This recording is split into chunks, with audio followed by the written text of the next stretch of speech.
Buenas tardes. Muchas gracias. Hoy estoy acá para decirles que Occidente está en peligro. Está en peligro porque aquellos que supuestamente deben defender los valores de Occidente se encuentran cooptados por una visión del mundo que inexorablemente conduce al socialismo y, en consecuencia, a la pobreza. Lamentablemente, en las últimas décadas, motivados por algunos deseos bien pensantes de querer ayudar al prójimo y otros por el deseo de pertenecer a una casta privilegiada, los principales líderes del mundo occidental han abandonado el modelo de la libertad por distintas versiones de lo que llamamos colectivismo. Nosotros estamos acá para decirles que los experimentos colectivistas nunca son la solución a los problemas que aquejan a los ciudadanos del mundo, sino que por el contrario son su causa. Créanme, nadie mejor que nosotros los argentinos para dar testimonios de estas dos cuestiones. Cuando adoptamos el modelo de la libertad, allá por el año 1860, en 35 años nos convertimos en la primer potencia mundial, mientras que cuando abrazamos el colectivismo, a lo largo de los últimos 100 años, vimos cómo nuestros ciudadanos comenzaron a empobrecerse sistemáticamente hasta caer en el puesto número 140 del mundo. Pero antes de poder dar esta discusión, sería importante que primero viéramos los datos que sustentan por qué el capitalismo de libre empresa no solo es un sistema posible para terminar con la pobreza del mundo, sino que es el único sistema moralmente deseable para lograrlo. Si consideramos la historia del progreso económico, podemos ver cómo desde el año 0 hasta el año 1800 aproximadamente, el PBI per cápita del mundo prácticamente se mantuvo constante durante todo el periodo de referencia. Si uno mira un gráfico de la evolución del crecimiento económico a lo largo de la historia de la humanidad, uno estaría viendo un gráfico con la forma de un palo de hockey, una función exponencial que se mantuvo constante durante el 90% del tiempo y se dispara exponencialmente a partir del siglo XIX. La única excepción a esta historia de estancamiento se dio a finales del siglo XV con el descubrimiento de América. Pero salvando esta excepción, a lo largo de todo el periodo entre el año 0 y el año 1800, el PBI per cápita a nivel global se mantuvo estancado. Ahora bien, no solo que el capitalismo generó una explosión de riqueza desde el momento que se adoptó como sistema económico, sino que, si uno analiza los datos, lo que se observa es que el crecimiento se viene acelerando a lo largo de todo el periodo. Durante todo el periodo comprendido entre el año 0 y el 1800, la tasa de crecimiento del PBI per cápita se mantuvo estable en torno al 0,02% anual, es decir, prácticamente sin crecimiento. A partir del siglo XIX, con la Revolución Industrial, la tasa de crecimiento pasa al 0,66%. A ese ritmo, para duplicar el PBI per cápita, se necesitarían crecer durante 107 años. Ahora bien, si observamos el periodo entre 1900 y 1950, la tasa de crecimiento se acelera al 1,36% anual. Ya no necesitamos 107 años para duplicar el PBI per cápita, sino 66. Y si tomamos el periodo comprendido entre 1950 y el año 2000, vemos que la tasa de crecimiento fue de 2,1% anual, lo que derivaría en que en solo 33 años podríamos duplicar el PBI per cápita del mundo. Esta tendencia, lejos de detenerse, se mantiene viva aún hoy. Si tomamos el periodo entre el año 2000 y el 2023, la tasa de crecimiento volvió a acelerar el 3% anual, lo que implica que podríamos duplicar nuestro PBI per cápita en el mundo en tan solo 23 años. Ahora bien, cuando se estudia el PBI per cápita desde el año 1800 al día de hoy, lo que se observa es que luego de la revolución industrial, el PBI per cápita mundial se multiplicó por más de 15 veces, generando una explosión de riqueza que sacó de la pobreza al 90% de la población mundial. No debemos olvidar nunca que para el año 1800, cerca del 95% de la población mundial vivía en la pobreza más extrema, mientras que ese número cayó al 5% para el año 2020, previo a la pandemia. La conclusión es obvia. Lejos de ser la causa de nuestros problemas, el capitalismo de libre empresa como sistema económico es la única herramienta que tenemos para terminar con el hambre, la pobreza y la indigencia a lo largo y a lo ancho de todo el planeta. La evidencia empírica es incuestionable. Por eso, como no cabe duda de que el capitalismo de libre mercado es superior en términos productivos, la doxa de izquierda ha atacado al capitalismo por sus cuestiones de moralidad, por ser, según ellos, dicen sus detractores, que es injusto. Dicen que el capitalismo es malo porque es individualista y que el colectivismo es bueno porque es altruista, con la ajena. Y en consecuencia bregan por la justicia social. Pero este concepto que en el primer mundo se ha puesto de moda en la última época, en mi país es una constante del discurso político desde hace más de 80 años. El problema es que la justicia social no es justa, sino que tampoco aporta al bienestar general. Muy por el contrario, es una idea intrínsecamente injusta, porque es violenta. Es injusta porque el Estado se financia a través de impuestos y los impuestos se cobran de manera coactiva. ¿O acaso alguno de nosotros puede decir que paga los impuestos de manera voluntaria? Lo cual significa que el Estado se financia a través de la coacción y que a mayor carga impositiva, mayor es la coacción, menor es la libertad. Quienes promueven la justicia social parten de la idea de que el conjunto de la economía es una torta que se puede repartir de una manera distinta.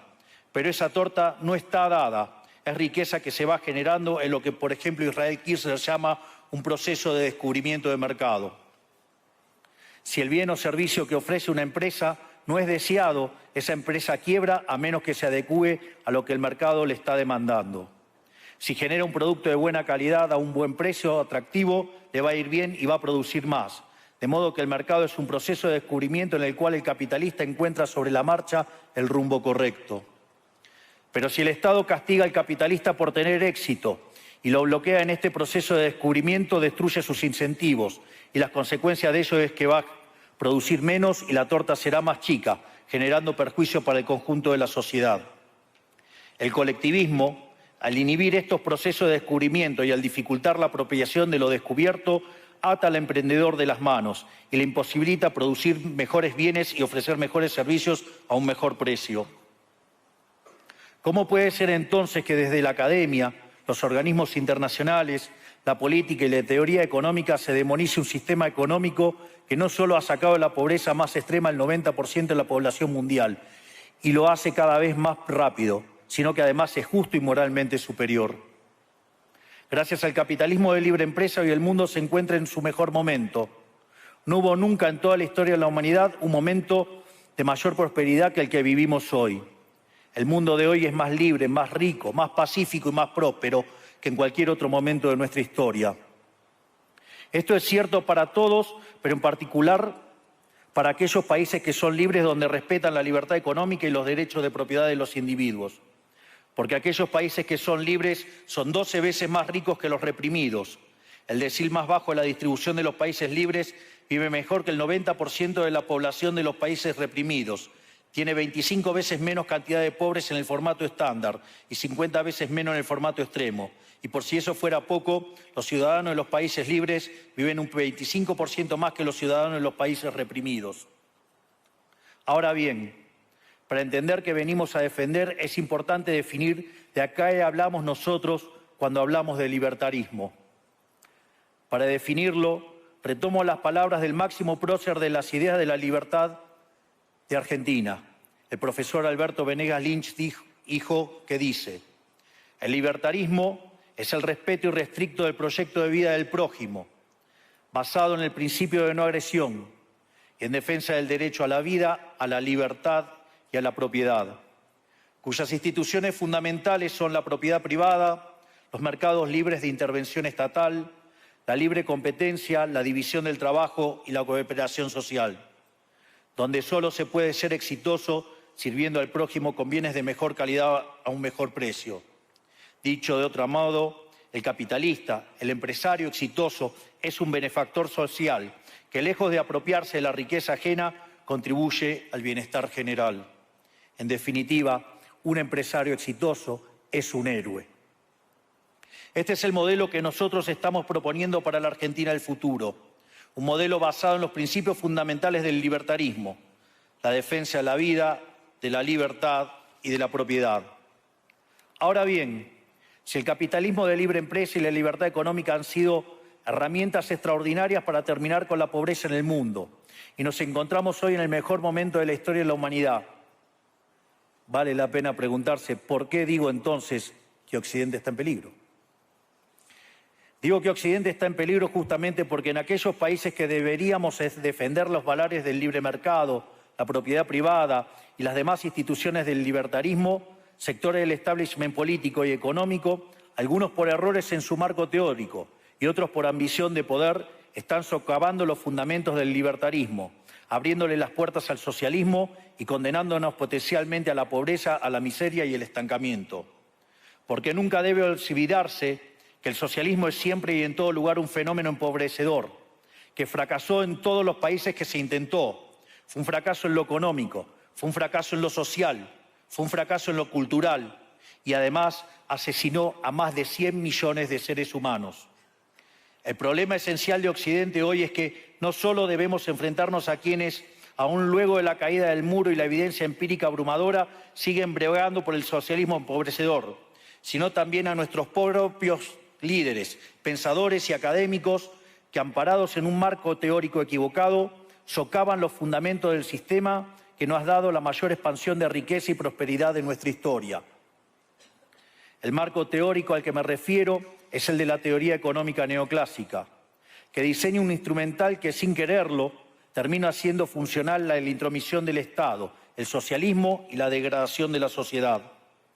El problema de los neoclásicos es que, como el modelo del que se enamoraron no mapea contra la realidad, atribuyen el error al supuesto fallo del mercado, en vez de revisar las premisas de su modelo.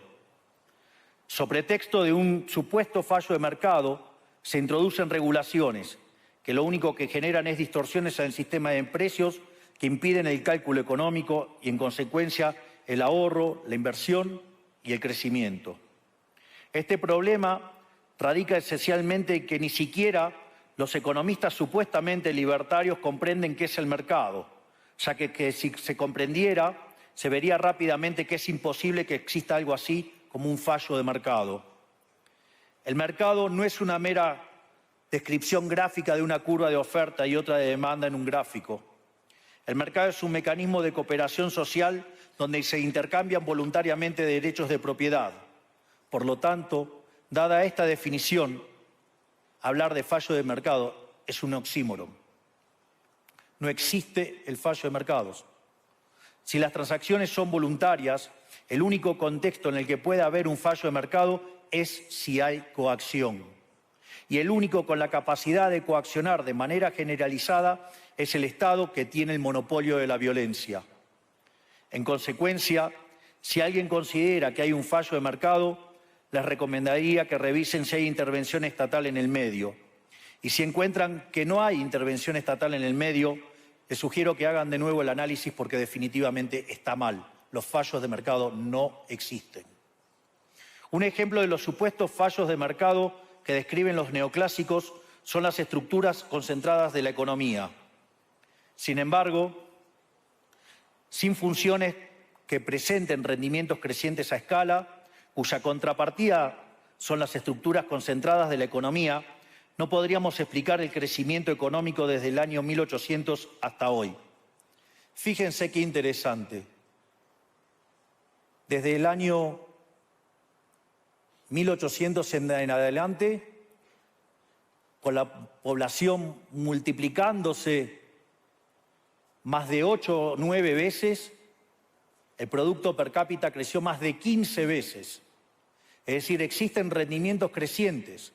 Eso llevó la pobreza extrema del 95% al 5%. Sin embargo, esas presencias de rendimientos crecientes implican estructuras concentradas, lo que se llamaría, por ejemplo, un monopolio. ¿Cómo puede ser que algo que haya generado tanto bienestar para la teoría neoclásica, eso es un fallo de mercado? Economistas neoclásicos, salgan de la caja. Cuando el modelo falla, no hay que enojarse con la realidad, hay que enojarse con el modelo y cambiarlo. El dilema que enfrenta el modelo neoclásico es que dicen querer perfeccionar el funcionamiento del mercado atacando lo que ellos consideran fallos, pero al hacerlo no solo abren las puertas del socialismo, sino que atentan contra el crecimiento económico. Ejemplo, regular monopolios, destruirle las ganancias y destrozar los rendimientos crecientes, automáticamente destruiría el crecimiento económico. Dicho de otro modo, cada vez que ustedes quieran hacer una corrección de un supuesto fallo de mercado, inexorablemente, por desconocer lo que es el mercado o por haberse enamorado de un modelo fallido, están abriendo las puertas al socialismo y están condenando a la gente a la pobreza. Sin embargo, frente a la demostración teórica de que la intervención del Estado es perjudicial, la evidencia empírica de que fracasó porque no podía ser de otra manera, la solución que propondrán los colectivistas no es mayor libertad, sino es que es mayor regulación, generando una espiral descendente de regulaciones hasta que todos seamos más pobres y a la vida de todos nosotros dependa de un burócrata sentado en una oficina de lujo. Dado el estrepitoso fracaso de los modelos colectivistas y los innegables avances del mundo libre, los socialistas se vieron forzados a cambiar su agenda. Dejaron atrás la lucha de clases basada en el sistema económico para reemplazarla por otros supuestos conflictos sociales igual de nocivos para la vida en comunidad y para el crecimiento económico. La primera de estas nuevas batallas fue la pelea ridícula y antinatural entre el hombre y la mujer. El libertarismo ya establece la igualdad entre los sexos. La piedra fundacional de nuestro credo dice que todos los hombres somos creados iguales, que todos tenemos los mismos derechos inalienables otorgados por el Creador, entre los que se encuentran la vida, la libertad y la propiedad. En lo único que devino esta agenda del feminismo radical es en mayor intervención del Estado para entorpecer el proceso económico, darle trabajo a burócratas que no le aportaron nada a la sociedad, sea en formato de ministerios de la mujer o organismos internacionales dedicados a promover esta agenda. Otro de los conflictos que los socialistas plantean es del hombre contra la naturaleza. Sostienen que los seres humanos dañamos el planeta y que debe ser protegido a toda costa, incluso llegando a abogar por mecanismos de control poblacional o en la agenda sangrienta del aborto. Lamentablemente, estas ideas nocivas han pregnado fuertemente en nuestra sociedad. Los neomarxistas han sabido cooptar el sentido común de Occidente. Lograron esto gracias a la apropiación de los medios de comunicación, de la cultura, de las universidades y sí, también de los organismos internacionales. Este último caso es el más grave, tal vez, porque se trata de instituciones que tienen enorme influencia en las decisiones políticas y económicas de los países que integran esos organismos multilaterales. Por suerte, somos cada vez más los que nos atrevemos a levantar la voz, porque vemos que si no combatimos frontalmente estas ideas, el único destino posible es que cada vez vamos a tener más Estado, más regulación, más socialismo, más pobreza, menos libertad y, en consecuencia, peor nivel de vida. Occidente, lamentablemente, ya comenzó a transitar este camino. Sé que a muchos les puede sonar ridículo plantear que Occidente se ha volcado al socialismo, pero solo es ridículo en la medida que uno se restringe a la definición económica tradicional del socialismo, que establece que es un sistema económico donde el Estado es el dueño de los medios de producción. Esta definición debería ser, desde mi punto de vista, actualizada a las circunstancias presentes. Hoy los Estados no necesitan controlar directamente los medios de producción para controlar cada aspecto de la vida de los individuos. Con herramientas como la emisión monetaria, el endeudamiento, los subsidios, el control de la tasa de interés, los controles de precios y las regulaciones para corregir los supuestos fallos de mercado, pueden controlar los destinos de millones de seres humanos. Así es como llegamos al punto en el que, con distintos nombres o formas, buenas partes de las ofertas políticas generalmente aceptadas en la mayoría de los países de Occidente son variantes colectivistas. Ya sea que se declamen abiertamente comunistas, fascistas, nazis, socialistas, socialdemócratas, nacionalsocialistas, demócratas cristianos, keynesianos, neokeynesianos, progresistas, populistas, nacionalistas o globalistas. En el fondo, no hay diferencias sustantivas. Todos sostienen que el Estado debe dirigir todos los aspectos de la vida de los individuos. Todas definen un modelo contrario al que llevó a la humanidad al progreso más espectacular de su historia. Nosotros venimos hoy aquí a invitar a los demás países de Occidente a que retomemos el camino de la prosperidad. La libertad económica, el gobierno limitado y el respeto irrestricto de la propiedad privada son elementos esenciales para el crecimiento económico. Este fenómeno de empobrecimiento que produce el colectivismo no es una fantasía, ni tampoco fatalismo. Es una realidad que los argentinos conocemos muy bien desde hace por lo menos 100 años. Porque ya lo vivimos, ya pasamos por esto, porque como dije antes, desde que decidimos abandonar el modelo de la libertad que nos había hecho ricos, estamos atrapados en una espiral descendente donde cada día somos más pobres. Esto es, ya lo vivimos nosotros y estamos acá para alertarlos acerca de lo que puede pasar si los países de Occidente, que se hicieron ricos con el modelo de la libertad, continúan por este camino de servidumbre.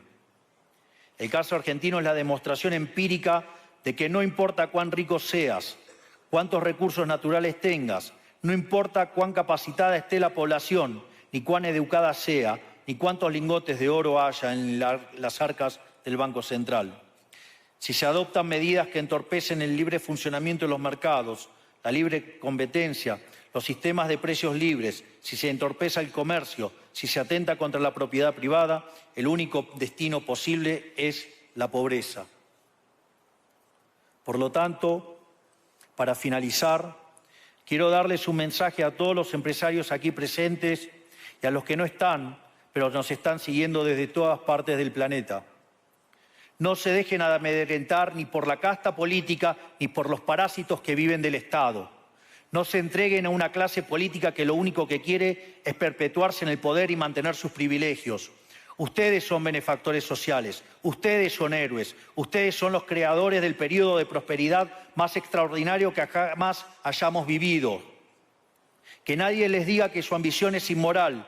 Si ustedes ganan dinero es porque ofrecen un mejor producto a un mejor precio, contribuyendo de esa manera al bienestar general. No cedan al avance del Estado. El Estado no es la solución. El Estado es el problema mismo. Ustedes son los verdaderos protagonistas de esta historia y sepan que a partir de hoy cuentan con Argentina como un aliado incondicional. Muchísimas gracias y ¡viva la libertad, carajo!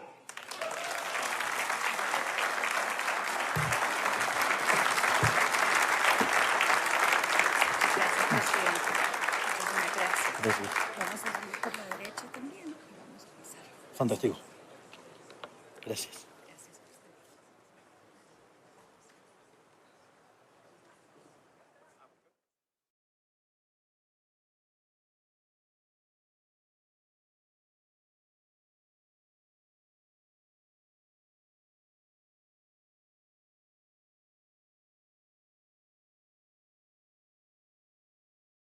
Los pedidos de bebidas los haces en la P. P de promo en bebidas hasta 50% off. P de